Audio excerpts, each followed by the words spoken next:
And we are back, folks, with another edition of the Michigan Recruiting Insider. You know, we learned something very, very interesting over the past year. That if you look at Michigan's success, hell, if you look at the success of the Super Bowl champs, the secret to the success, you can talk about offense if you want to, it was really that defensive line.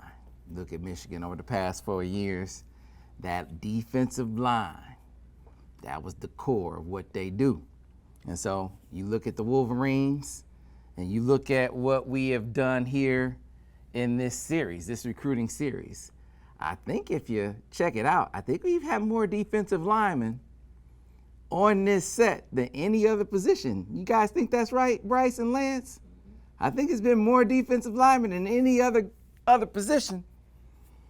And we're going to add to that slate today, because sitting with me today is one of the top defensive linemen in the entire country. Hailing from Suwanee, Georgia, Mr. Deuce Geralds is with us today. Collins Hill. Sure. How you doing? I'm doing great. Man, one of the top guys, one of the most havoc-wreaking players in the country. I'm curious. I can't wait to hear you break down your own game, because I know when I watch you play, you talk about a problem. I describe you as a problem on the football field, but we're going to get to that. Let's go back to the beginning, Deuce, when you started in the game. This is how we start with every guy who sits up here. When you started playing and you started on the football field, how was it? I mean, who got you in the game? When did you start and realize, man, I could do this a little bit better than the other dudes out here? How did it all begin for you? I actually started playing football. I was born in Baton Rouge, Louisiana, and that's where I started playing football. I was playing rec ball out there. My dad was a big reason why I started playing football, because while I was younger, he was still playing football. I was born while he was still in college, so he played at Ole Miss, and just watching him like play his games like in college and then to the pros. Like he played a little bit like in the NFL for a little bit, but it was like for a little bit. But so then he played arena football and all these other type of leagues. So watching him going to his games, watching him play football just inspired me to play football. I wanted to play football. So I started playing football in Baton Rouge, Louisiana, and it really clicked for me when I got to Georgia. When I moved to Georgia, I played in Gwinnett County, and the state of Georgia, the exposure out there and the way they like push out kids at like a very young age. A big recruiting site that really like put me out there was Born to Compete by Alex Benson. Those guys, like when they start recognizing me as a standout player for these like little rec games, and like I was getting like lineman of the year, defensive lineman of the year, and so that's when I really noticed. I was like, man, like this football stuff, like I'm above like most of these other kids. Like I'm out playing these other kids and stuff. So I was just like, man, I'm really just like, I guess I'm that guy on the field. So Okay. It really just like built that confidence, and just like it was like something I was able to look at. Like it's not just just in my head. Like I'm able to look at and see that I'm being successful and being like striving in that sport. Okay. All right. So when you're on the field, all right. So now break your game down. Describe or scout yourself for the folks who are watching you right now. Mm-hmm. We might even be able to throw some, because Lance could do that because he's good like that. We might even throw some highlights in there. When they're watching you on the field, break down your game. Man, my game it's just complete effort and just dog out of me every time. You're gonna see me make all types of plays, because one part of my game that like I really take pride in is the fact that I'm able to play offense also. So it's my team, when they need me to make a big play at running back or put me in Wildcat or something like that, then I'm able to do that. And then the whole time I'm a defensive lineman, so then I go back on defense and I'll rack up 3-4 sacks, disrupt the quarterback, disrupt the backfield, tear up the running back, and just tear up that O-line. So I love being disruptive, and that's what I do best. I'm quick off the ball, got a quick first step, and I have great hands and a great strike. A Wildcat D tackle. Yeah, hey, but you know what? What it speaks to is why I say you're a problem. That's what I noticed as a defensive lineman, that quickness, that off snap, that get off is what we talk about. We talk about your get off is like, man, that's what makes it so tough for defensive lineman. I mean, you got the power. Yes, sir. You know, that's not like you just a quick guy. Mm-hmm. But that's what makes it so much of a problem is, man, you out of your stand, you off the ball before an offensive lineman is out of his stance. Yeah, And so yes, sir. that's a real issue.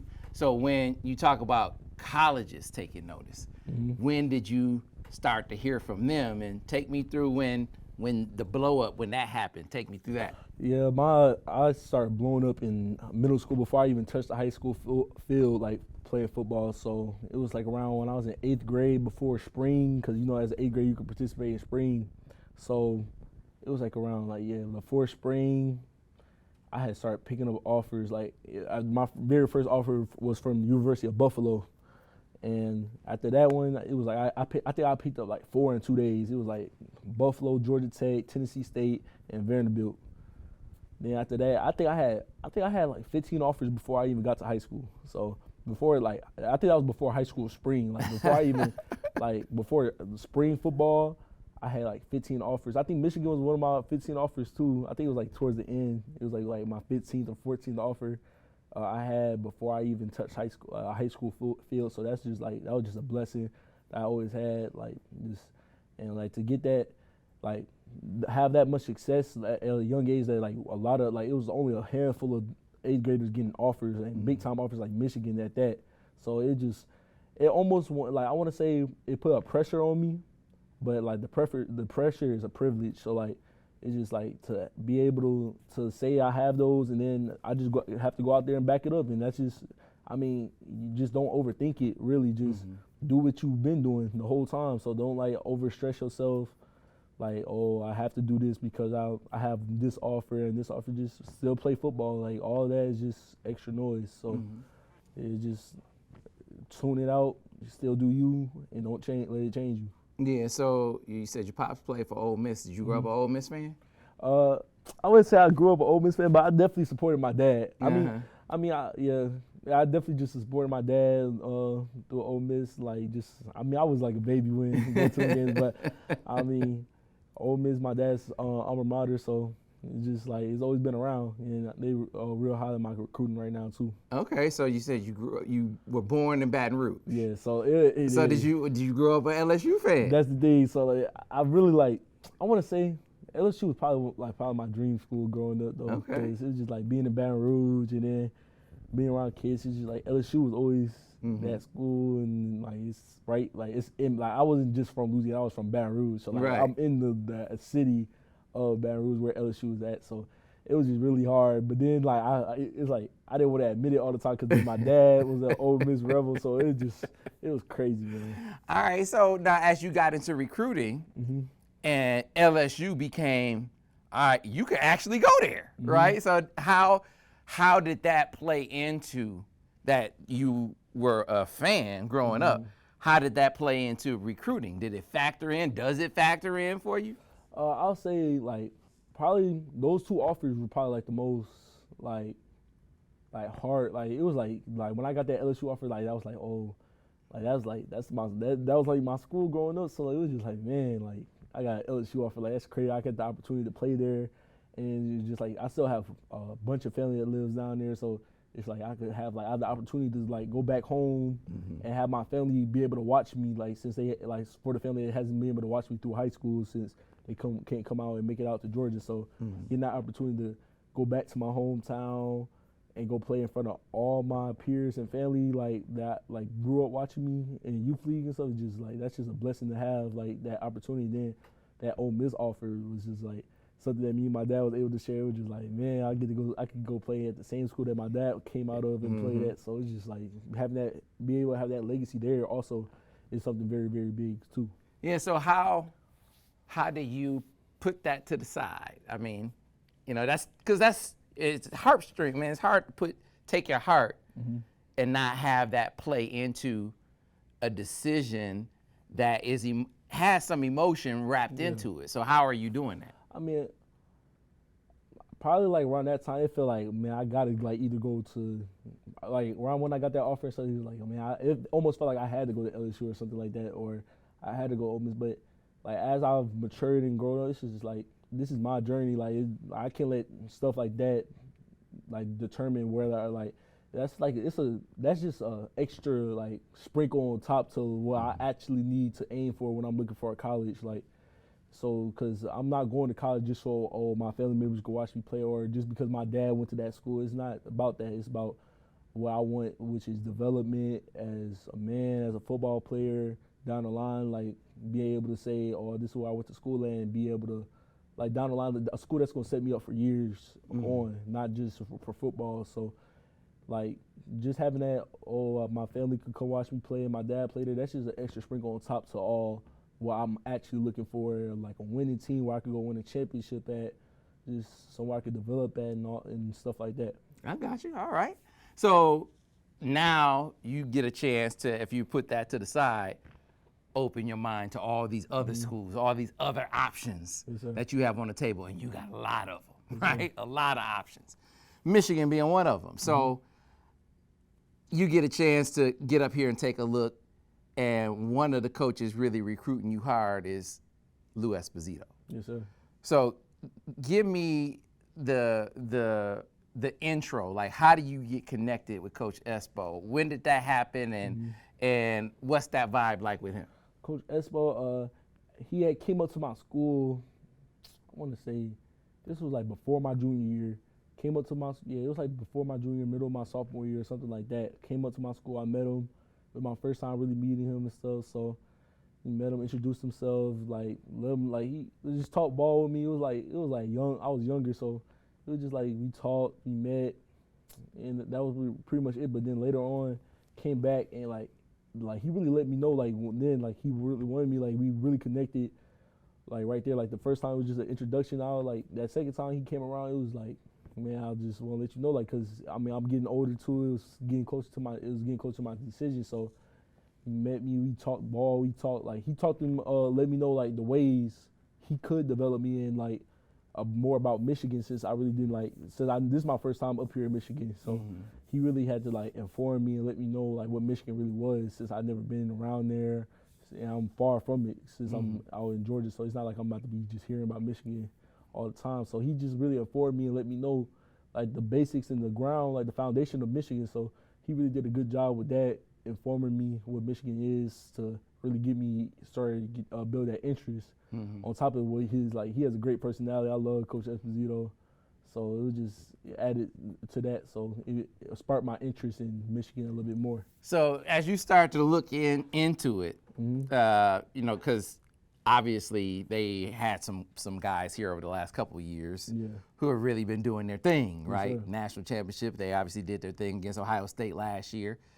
But were you surprised by how much success that they've been having on the defensive line here recently, even beyond the last couple of years? I mean, one thing with me, because I love watching, I got to like see it. Like I had to watch the film. So, and since I'm a defensive lineman and really like probably going to be projected to be a D tackle, it's like I'm looking for like who is producing the best D tackles. And when I look at Michigan, it's like they've been putting out dudes. I'm seeing the production and I'm seeing the film of how they're playing and stuff. And then it's like Michigan is like one of the top places to do, like recently, especially to like put out D tackles like Mozzie Smith, Mason Graham, KG. Like it's just like they're producing them, like it's just nothing, like they're just popping them out. It's just like more and more, like it's just like, so it's just like, man, I can't like let this opportunity slip up under there. So like, it's just like, that's why I had to make sure I had got up here this weekend and wanted to get up here for the first time. I got you. All right, so you've seen their track record for success. You talked to Coach Esposito, right? And that's two pieces. Now the scheme.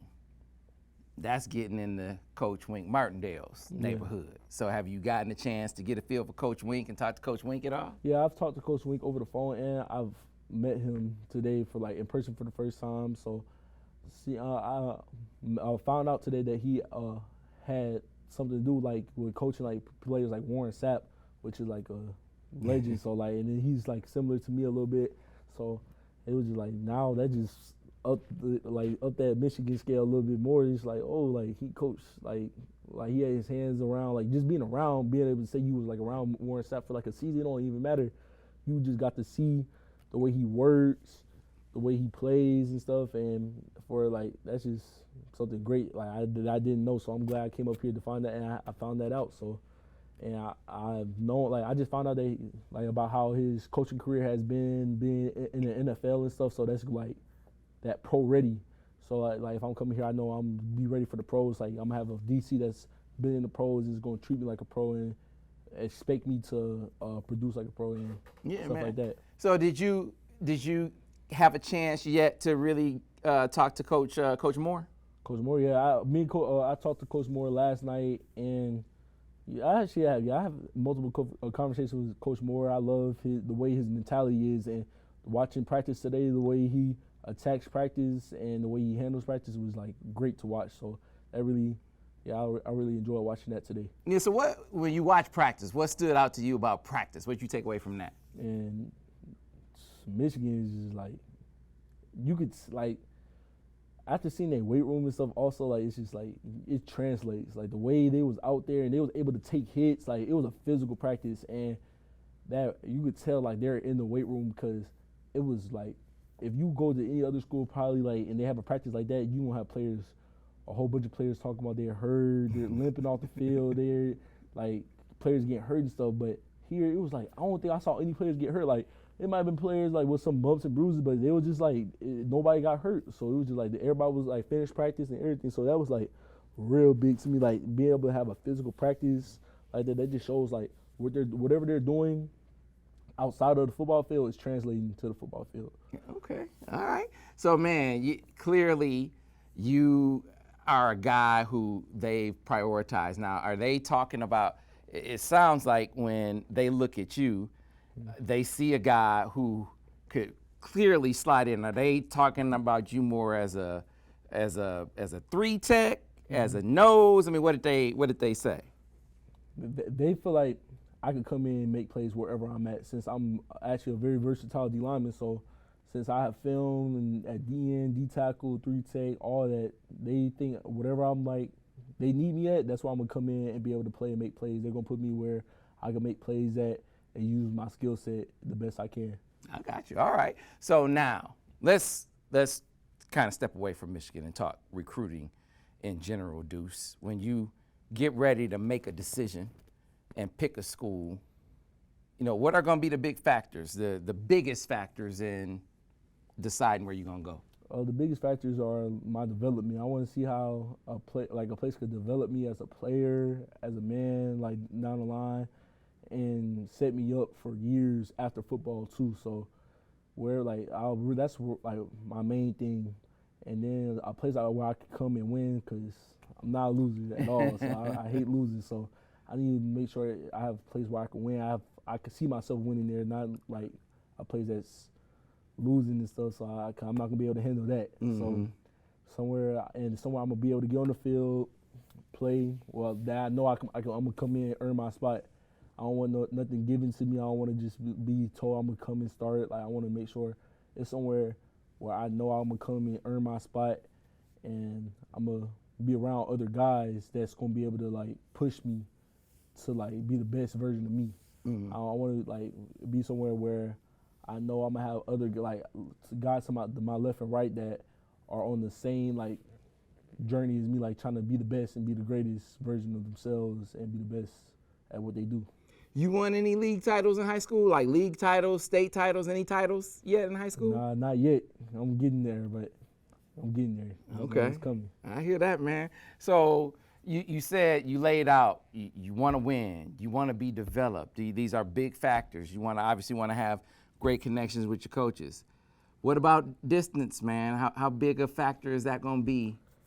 That's one thing that I'm still not sure about, because I actually have younger siblings. I have a 4-year-old brother and a 7-month sister. So it's like, I don't know if being closer to home is going to matter, because like, I mean, I want to like be in my like siblings' life. So, but at the same time, it's like, I still got to do what's like best for me. Like whatever God has planned for me, like that's what I need to do. So I don't think I should really. I don't know if I should let the the distance really play a factor or not. So I'm still like really contemplating and trying to figure out more about that. So I'm really like, I'm not sure about that yet. Yeah, I hear that, man. I mean, that's an honest answer, seeing how it feels, you know, to make this trip, for instance, how it just feels personally for you distance-wise, and then, you know, the kind of process to, even if this distance does feel good, how will it feel to be this far away from home over time, to be away from your siblings? But that leads to another question. What about NIL? How big a factor will NIL be? Because it's a factor for everybody. It's just a matter of how big of a factor will it be. How big of a factor will NIL be for you? Because that's something that could take care of a distance. I mean, with NIL, you can get your family to all your games. I mean, I feel like wherever I go, I think I'll be taken care of. So I really don't take NIL as like, unless I feel like a school is just trying to lowball me or trying to just like snub me over. I don't see like NIL really like changing my perspective on the school. I feel like wherever I go, like the schools that I'm considering, they respect me and they know my value. So, but unless the school is just like completely trying to snub me over or anything like that, then I really like NIL doesn't play that big of a factor to me. I feel like whatever the things I'm expecting to get out of college is going to handle the money and stuff like that. Got you. All right. So, as far as your sort of process, do you have a timeline for when you're gonna make your decision? I actually tried to put a timeline on my decision this year, and I just wanted to. I put like a date out there. I just like, or like I had a date in mind. My birthday is October 9th, or like just that month though. Like I think I wanted to do like Halloween or something, but I just feel like it was gonna be forced if I did. And I didn't really know. I had no idea where I wanted to go, so it was just like, man, I just feel like when God has the right time for me and know, like when He'll let me know when I like where I actually want to go and like where home is. So I feel like there's no time to just like force it. It's like no reason to just force it and just say I'm committed somewhere unless I'm actually gonna go there. I don't want to be one of those guys that commit, decommit. I just want to make sure wherever school I tell them I'm coming to, that's like I'm keep my word and let them know I'm coming there. So Okay. I'm gonna wait till it's the right time. So what about OVs? Do you know what your OVs are? Yeah, like I haven't even scheduled no OVs, not a single OV yet, because right now it's just like the schools. I'm loving a lot of schools right now, so I'm just gonna wait. Like with this spring, the schools I think I'm visiting like 10 schools, like 12 or like, it's like 10 to 12 schools this spring that I'm visiting. So I'm gonna narrow it down after these spring visits. After I take all my spring visits, see what everybody has to like really offer me before I schedule any OVs with them. And then that's when like I'll make this like get closer to making my decision and stuff like that. So where else do you have to go this spring? This spring I still have to go. I have to go back to Florida State. Go back to Florida State. I gotta go to Oklahoma, Ohio State. You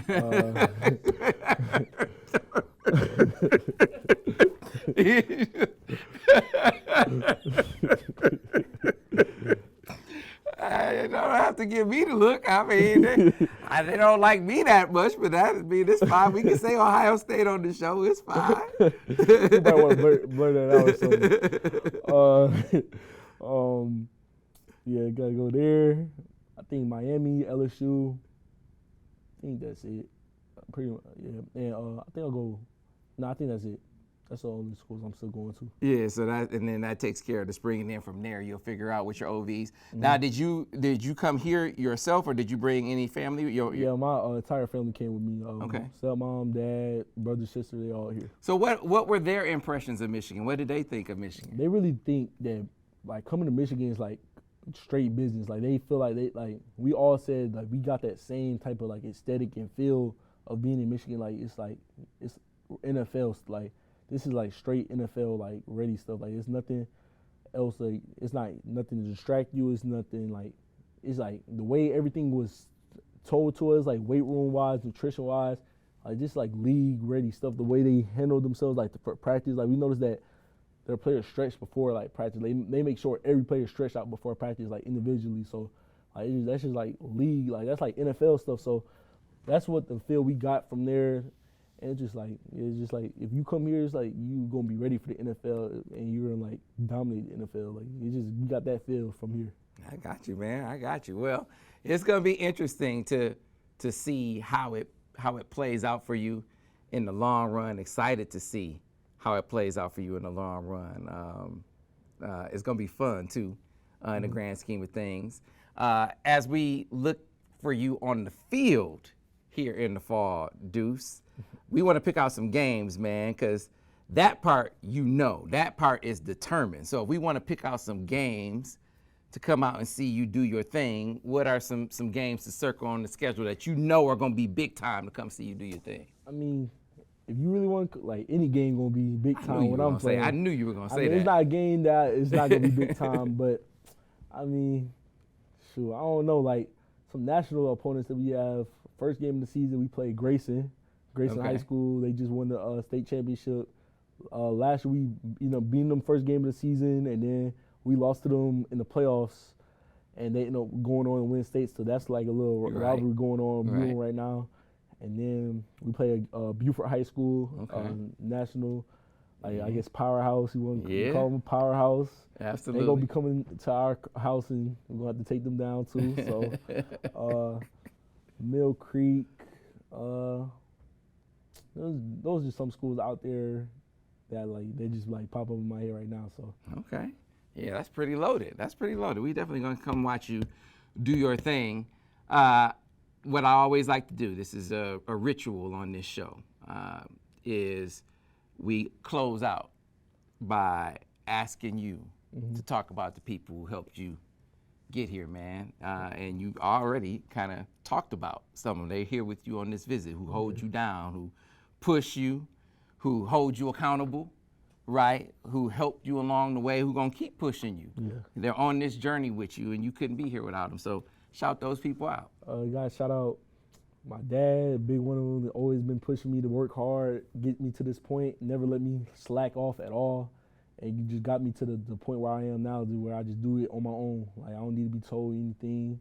I just go out, put in the work, she just like really like represented himself and showed like how hard work is like everything. Like putting in that work, like doing anything no matter what it is, like that's like the biggest thing. My grandpas that live in Baton Rouge, my grandmas, my stepmom, she's my biggest supporter, always screaming at all my games and like just always there for me, like just doing everything she can to make sure I'm taken care of no matter what. My trainers, Marcus Howard, been my trainer since 6th grade, my longest trainer. So man, he's still doing it. Yeah, Marcus still doing it. Man, Marcus, man, he been training me since 6th grade, got me to where I'm at today. I have other trainers, but that's been my first trainer. That was my first like football trainer that got me to just put me out there, made sure I was like just put me in that sand pit, put me on the field, everybody. Just training me, got me to the skill level I'm at. Okay. My coaches, gotta thank my coaches, they put me out there on that field to make plays, put me in a position to make plays. Coach Sweek and Coach Beck at Council High School, and yeah. I got you, man. We can't wait to get down and see you do your thing. Good luck the rest of the way. Last thing for you, your biggest, the thing that when you go home and you think about Michigan, the thing that you liked the most about this visit was what? The thing I like most about this visit, I like the way Michigan didn't really like. They showed what they could do. Like being in that weight room, like they showed the results. Like they show the results here. Like they don't just talk about them, they show them. Like, and that's what something I really liked about Michigan. Like it was like it's not all talk. They got the proof. The proof is in the pudding. They've proved everything they said, and I really haven't seen nothing that's cap out of them. I haven't seen nothing. Everything no cap. Got it. I got it. I like it. Deuce Geralds, appreciate your time, man. Yes, sir. Thank you. Good luck the rest of the way. Yes, sir. Now to do it for another edition of the Michigan Recruiting Insider.